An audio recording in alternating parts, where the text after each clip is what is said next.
Welcome back to The Real Contrast. I'm Kyle A. I'm Brian K. From Hearths to Home, we bring the keys to success. Boom shakalaka. We didn't plan anything to talk about today, no. so hope you guys have a great day. Peace out.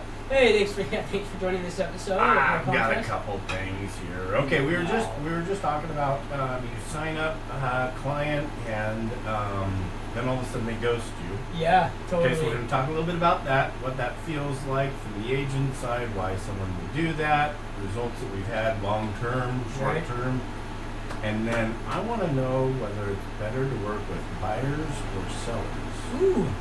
Yeah. All right, so here's the deal. I just met with a client, went over to their house, did the walkthrough. Home's worth $550. Oh yeah, I really need to sell, I need to do this, and go to Florida, and blah blah blah blah blah. Sounds great. Well, so what we're gonna do is we're gonna come over here. We're gonna stage the property. Okay, well I need a little bit of time, but yeah, let's go ahead and get that started. Let's get that started, and then you leave, and then you call them back next week, like you said that you would. We're gonna get the photos and everything, and you leave a voicemail. You send them a text. And then you haven't heard back from them by Thursday, so you call and leave a voicemail, and you say, that's just, your first maybe. Probably just maybe they went over to Seattle, see what they're doing next week. I haven't heard from them. I'll shoot them another call. Yeah. Another text. And then 2 weeks, and then 3 weeks. How are you starting to feel at that juncture in time? Dude, it's an energetic barrier. Like, obviously, it's going to create some thoughts in your head. And it's like, okay, what did I do? Or, why aren't they giving me a call? Now, you're probably going to, after the fourth phone call, you're going to feel like you're bothering them. At least for me. You are going to feel like you're bothering them. I'm going to feel like I'm bothering them. Brian, on the other hand, he'd be like, I didn't say that. I'm saying you. Yeah. No, but you're right. So let me not project this into anybody else's minds that they're doing it. Now, for me, it's like, okay, this shit just got awkward. Like, real awkward. Super. I'm calling them, there's no call back. Like, we were talking about going out to dinner. We had such a good conversation. And you gave me your fishing spot, and now you won't even send a text back. Yeah, exactly. So for me, literally, it's after probably the fourth call, I'm done. Okay, you're saying squash it. Yeah. And I'd say, I don't know about you, but I've had this experience more with buyers than I have with sellers. I've had it both ends. Yeah. Okay.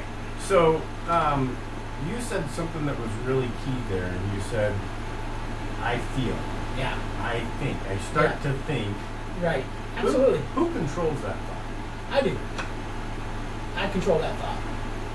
And that's part of, everybody's going to have their own idiosyncrasies, right? Mm-hmm. And that's what I mind is I've never wanted to be a nuisance to somebody. No, absolutely not. And so I try to put it like this. It's like if I'm ignoring somebody's phone call, it's because I don't want to talk to them. Now, I could be busy. Grandma could have died, whatever. And I've had people call me back, 4 months later, man, I'm so sorry. Hey, look, this had happened to me. I'm like, hey, that's totally fine. But I'm pretty sure they respect that there was a level of respect that I didn't keep calling them. Now, there's going to be other people that, man, if you don't keep calling them, they're probably never going to answer the phone. So I guess it just kind of luck of the draw there, in a sense. Yeah. I have had it. I'm human. If you pinch me, I have flesh. I bleed if you cut me. And I have definitely had those monkey mind thoughts. Right. And I say that out of love. Right. Because there's one of two things. Either they have decided that they hated you. Right. Like, Brian's got a big old freaking beaver hanging from his chin, and I'm never working with a guy like that. Right. They've either thought that, or something else has come up in their life. We built good rapport. I know what happened there. Right. You can't let that live rent free in your brain. Now, so what do you do? A lot easier said than done. Yeah. Get busier. Get busier with other people. Yeah. Well, I guess we kind of both came to the same conclusion. Yeah, here's the thing. And there will be plenty of agents out there that run a very chill business. Maybe they aren't, out for numbers or gunning. And I definitely am looking to help clients more than I am to hit a specific number. Yet I run a business, and so I set goals and everything else like that. And ultimately, you're going to think about one client not calling you back a whole lot more if that's your only client. Yeah, no, you're But right. if you've got 100 phone calls to make that day, and you call that guy and he doesn't answer, and you're just like, man, that really sucked. Hey, what's going on, Kyle? Yeah, I just wanted to give you a call. What's going on, man? We still on for next week? We're doing that. And so, for me, I had a agent on our team years back, and this really resonated. And so this is what I think every time. He had worked with a buyer, came into town, signed some paperwork, blah, blah, blah, went back to, I think it was Seattle, and promptly didn't hear from him for months. Right. Okay? And finally, when he got a hold of him, he found out that shortly after they left, his kid fell, busted open his head, and was like in serious ER trauma. Like, I mean, life flight, kids on life support for months. Yep. And at that juncture in time, unless your motivation was really high, you could care less about this. Oh, dude. Oh, And absolutely. you could care way less about my feelings about how you're Yeah. dealing with that than anything. Well, yeah. And so I just go, you know what? And the hard part, and for all of you clients out there that are doing this, let me tell you, the hard part is the unknown. Right. I'd much rather you just say, life happened, I'll get back to you. Yeah. Or, I don't like you, we're moving on. Dude, there's so much truth in that. There's so much truth in that. Yeah. Like, I agree. Like, I agree with everything you say. I don't, I'll let it hold a little bit of space in my mind just to think about. I don't hold it for too long. You can't collect rent on that. And I'll tell you why. And I'll tell you, you should see my MLS, all the stuff that, my contact management. And I need to go in and clean it up. I probably got 300 people in there that are getting emails that have not even looked at them in fucking years, dude. Yeah. And that's how it goes. You get busy. You ultimately, you serve the people. You lean into those who are leaning into you, right? Yeah. And or you're out looking for new business. Like, I'm handing out business cards every day. Like, I had one this winter. Guy kind of ghosted me, got back to me. I stepped out on a limb, went to talk to him, and he was just totally rude. And at that moment, I knew that our relationship was done. But you know what? I was able to keep mind space enough to say, I wish him the best. I hope he gets a good realtor and move forward and just let it go. But that's closure, right? That's kind of closure. And the reason that this conversation kind of started is because I had a client today call me up. We were going to get his duplex listed. What's their address? Not telling you. Now, 123 Main Street, and you know exactly where that's at. Yep. Been there. And he's a good enough client to call me back and have this conversation with me. Yeah. And obviously, not that I have a choice, but I'm gonna support him anyway because, like, his head's screwed on, and I really cherish our relationship. But having a relationship like that really goes to show you, and that's where this conversation has come up. It's like how grateful we turn something around. That okay, so I don't have this listing coming up, but how grateful is it that we have a relationship that is strong enough to talk about? It's an open forum. Yeah. And I think that's where the value is right there. Agreed, 1,000%. And at the end of the day, I don't know what's going on in anybody's mind, anybody's world. I don't pretend to, and I just look at it as I can sit here and wallow in this, or I can move on. And I've sat and wallowed. Like I'm not perfect. Whatever you should sound like you are. Well, of course I sound like I am because I'm talking to myself half the time when I'm doing this podcast, right? And it's like, sure, I want to help the agents out there. I want to help the people that are working with other agents to understand how it feels and how it works. Yeah. But there's a lot of this when I'm teaching a class at the office, I'm talking to me just as much as I'm talking to them. Right. Well, Like, you got to be consistent about posting on Facebook, and you got to be consistent. I'm like, and it's like, Right. well, okay, I'm talking to me, but all right. So, would you rather? Is it easier What's better, working with buyers or working with sellers?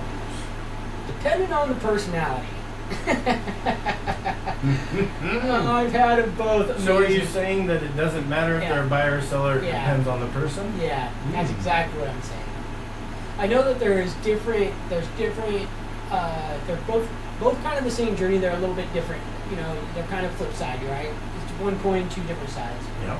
And you have a starting point with a buyer that's different from the starting point with a seller, right? Besides the relationship. But as far as the journey goes, Okay. you've got certain aspects that the seller needs to do in order to get the property on the market, right? Mm-hmm. And we're working with the same damn thing contract. You know, when it's on the market, we're working with two different contracts. When it's off the market, seller representation, buyer representation. Ultimately, it's gonna go down to the personality, the individual. Because I've worked with them both, been amazing. I've been in the position like, man, I just love doing buyer and agent shit, right? And then I've been in the position, no, I just want to do listings. And then I get a listing that's like, fuck, I just want to be working with a buyer. So what you're saying is it's equal. Yeah, well, Okay. What- So you're. I think. I'm not saying one's better than the other. I think you asserted into you that I was talking about only the person. That's exactly what I'm talking about. Okay. So let's change. Either one of them's Let me change fine the by question. me. Let me change the question. What is better for your business, working with buyers or sellers? Working with them. I disagree. What do you think it is? Okay, so first off, I definitely side with you on personality. You can have a terrific buyer, super great to work with, Right. and that will trump a nasty seller all day long twice on Sundays. Right.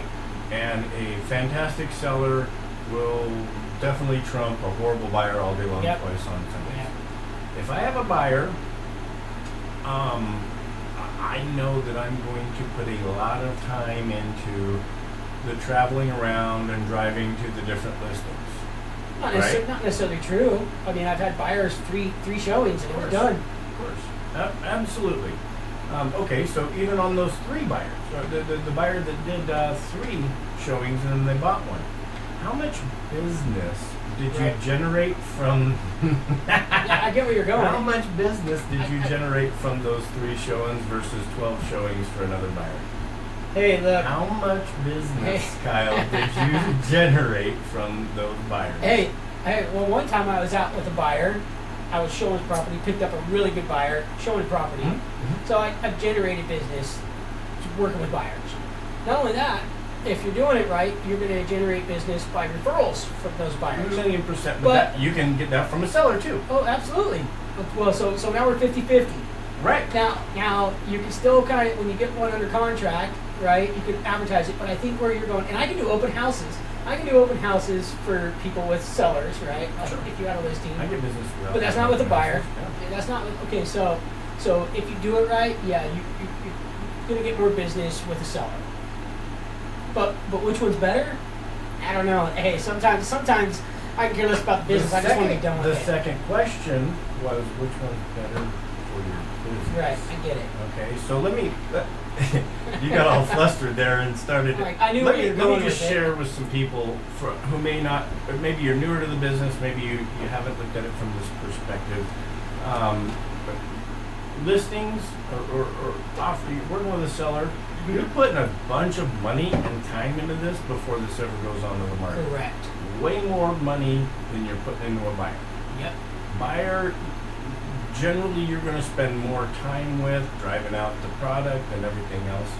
Either we've decided can be good or bad to work with, but with a listing, and you know, read all the pump up books that you want, but with a listing, with a home for sale, property for sale, you should be able to generate at least 2 more pieces of business for every home that you put on the market. Some of them will say 3 pieces of business, 2 buyers and another seller. The reality is that that doesn't always happen. No, but how many times does it happen with a buyer minus the referrals? I agree with you. And so, listings or putting a home on the market, putting a home on the property, selling something, representing the seller is a much more, it's a leveraged piece because you can use that. You have to advertise the home for sale. You're literally call Kyle out there in the front yard. Absolutely. Okay, your Facebook ad, say call Kyle. Yeah. You know, you're over there doing the open house. Talk to Kyle, right? And so you stand to generate more business with sellers than with buyers. We should be able to put our own sign in the yard once we have a buyer. Once we have a buyer, like, we should be able to put a buyer sign in the yard. My buyer bought this, right? Call Kyle, so that way we can get some advertising on that. So open house for buyers. Hey, come meet the agent who's selling this. All right. I'd like to sell your house. Yeah, exactly. Hey, come on in. This is how we work this. This is how we work this to a certain degree, right? It's all the new NAR settlement, right? Yeah. All right, man. Well, I think we stuck to a time frame on this one, brother. Woo! All right. Time. So what we're saying is, go get more buyers, go get more sellers. Turn on this podcast and learn how to be an ethical agent. Yes. I mean, for sure. I'm sitting here laughing. But ethical always. Boom, Always. shakalaka. Work with your heart. Right on, man. Love you, brother. Love you too. Peace.